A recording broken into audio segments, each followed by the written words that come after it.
Good morning, guys, and welcome back to the channel. So I think talk of the town's definitely going to be this Terra Classic upgrade proposal, and I kind of guessed there would be a back and forth between certain development groups as to moving forward with Cosmos SDK 50. Now, I don't like to jump the gun. I do like to go and ask questions and find out as to why this wouldn't be a very good idea, and there's good points on both sides of this. And honestly, I've got my own point with this, and I threw this at a few of the different developers last night and more or less said to them, you can take a car and you can put a spoiler on it, you can put a supercharger on it, you can put a side skirt kit on it, you can put spinners on the wheels, right? It's not going to change the fact that that is still the car that you purchased, being if it was a Ford, it's still going to be a Ford regardless of what you put on it. What I'm starting to see again, and this is my own perspective once again, folks, coming from my own point of view, from our point of view as community members, delegates, and a validator who really wants to see this chain move forward, we're starting to resort back to the original LBA system of just providing an absolute substantial list of massive amounts of micro upgrades that are all bundled down into realistically just very straightforward upgrades. They overcomplicate things. They provide way too much information. And in my opinion, right, still to this day, we don't have an on-chain wallet. We don't have an on-chain app. We don't have Astroport working. We don't have a swap system. We don't have a token factory. And what I'm finding once again is a development team will always find it very easy to come in, offer everything under the sun, look really good and look like we're doing stuff, but ultimately we're not. We're just putting a spoiler, side skirt, spinners onto our car. We're adding weight to it, and more or less the aim of the game for me now is to get this blockchain all of the different tools it needs, because if you're from the OPXH community, you understand better than anybody that your L1 blockchain has launched with everything from an NFT launchpad to its own on-chain DEX with sell less options. It's a lot of bells and whistles, and that's what you need. It's at that point, once you've got all of those things, you realistically could start to think about upgrading the operating system for the blockchain. So I know a lot of people are going to be wondering more or less about the Cosmos SDK. Like, what is Cosmos SDK? So the Cosmos SDK is an open source framework for building multi-asset public proof of stake blockchains like the Cosmos Hub. So as a well-permissioned proof of authority, which is a POA blockchain, blockchains built with the Cosmos SDK are generally referred to as application-specific blockchains. This is a very good point to take into account. So now you're going to ask me, well, Jay, what is an application-specific blockchain?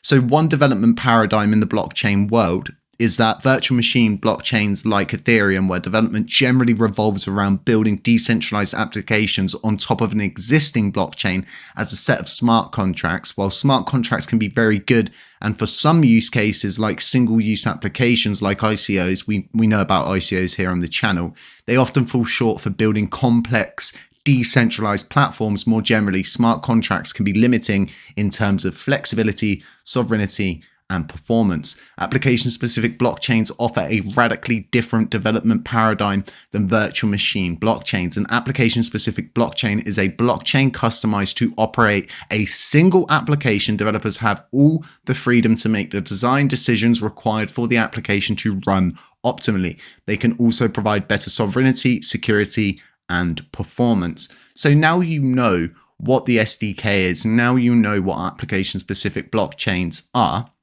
Let's talk a little bit about this, because the biggest issue in here is definitely going to be the SDK upgrade to 50. No blockchains are even there yet. It's the front. It's the very front, the forefront of the technology, and we're definitely not there yet. Like I said, we're just a chain that we're getting different development groups coming on and offering spoilers, spinners, maybe a supercharger here and there, but realistically, we still don't have on-chain swaps. We still don't have an on-chain DEX. We still don't have a token factory. We still don't have the NFT launchpad back. We don't have our NFT marketplace back. We don't have the very basic tools. And it once again reverts myself back to, you arrive at this blockchain and we merely just provide you a hammer and say, there's some nails, right? Go build a house. And you're just sat there hammering nails into bits of wood, expecting a house to appear when it's not going to appear. For me, what I would like to see, more or less, from all of these different development groups is to stop trying to push the technology of the chain further than it needs to go. Because currently, like I said, if you guys want to see all of these different bells and whistles like OPXH have, then realistically, you need to sort of get your point across and say to these development groups, look, we're sick and tired of you guys keep pushing this forward. All of this is just going to lead to more validator upgrades, absolutely nothing for the chain. And it's just going to allow more third parties to privatize our sectors that are so important for us, like swapping, like the NFT launchpad, all of these different things, right? So for me, as much as I want to see the chain pushed forward with all of these and, and get us to the very front of the Cosmos SDK being that Eden upgrade, I'm just not buying into it right now. And obviously there's going to be arguments on both sides. And my reason for saying no to this isn't the SDK in itself. It's because of the fact that I actually just don't want to see the chain.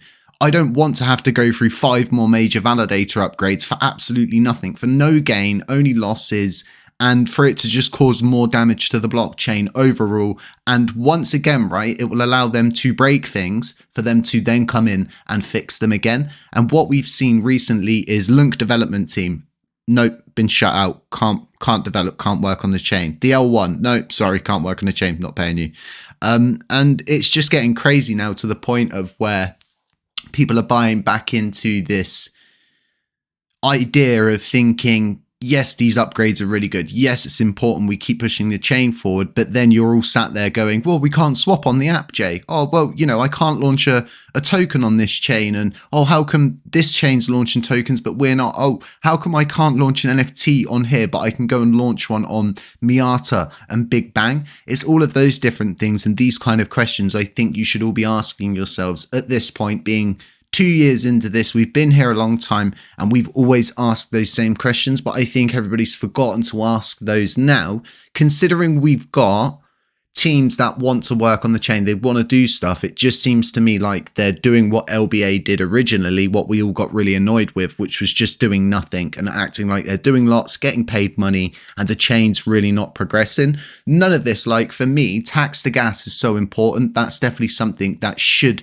have been done and dusted by now. And once again, it's not. The validators shut down at $8,000 payment to begin the process to get tax to gas done. And it's just absolutely insane. As it stands, the pay per job's been rejected. And people are still acting like it's a system, it's there, it's built, it's operational, it's functional. We don't even have a constitution. And this is where it all comes bite to crunch for me. You've got so many different ins, so many different outs that we need that constitution. We need a guideline to go off so we can simply say to ourselves, well, this is the rules. This is what's being enforced. And this is what we do need to abide by. And when someone's like, whoa, this text proposal passed and this, that, and the other. Sorry, mate, it's not in the constitution, so we don't have to abide by it. And I think that should be a really important point moving forward. We inherited a chain that we have all had to more or less acclimatize ourselves to. The chain hasn't acclimatized to us. We've acclimatized to it. We've adopted the decentralized approach. We've adopted the community-led spirit kind of thing. But guys, let me know what you're thinking. Let me know how you're going to vote on this, and just generally let me know anything that you want me to cover currently in LUNC. There's a lot of different people that are saying DK's not going to America. He definitely is. What's currently happening at the moment, and the likelihood is you will not see his extradition till the end of March, is because of the fact he is appealing it. His lawyer team out there are appealing it. Whether that appeal goes through or whether it doesn't go through, we'll have to wait and see. But what I think is, if the appeal fails, he'll be going out by the end of March. Folks, if you're not getting involved in the giveaway here, get involved. There's definitely going to be a bit of a change moving forward, because YouTube have reached out to me. They've asked me about it. I've explained it's not actually here on YouTube. It's just somewhere where you can more or less gain an entry. It's a little bit hit and miss at the moment, so I'm going to have to figure out another way to run it, likely on Twitter or something like that. If you're not involved in our trading indicator, get involved. Crazy people are making crazy, insane amounts of money at the moment. Even the smaller people who do small trading are making absolutely great amounts of small trade plays with the indicator. And a lot of people are saying now, yes, this is actually giving me the ability to not become emotionally tied. It's allowing me to make that decision and become decisive instead of standing there and becoming very undecisive, getting greedy and thinking it's going to run higher. We've all been in that situation. We think it's going to go higher. We keep holding on. And before we know it, we're back at the bottom, exactly where we invested. Guys, I am a validator. If you've got LUNC, you can delegate with us. We've got tutorials. They're upgraded ones specifically for the LUNC community. We've got hccfactory.com for auto compounding. We've got all sorts of different things ready available for you over at the Patreon if you want to get involved in that. Alpha calls, early drops, portfolio updates, lots going on there. Guys, stay safe, stay humble, stay aware. And as always, I'll catch you in the next one. Ciao.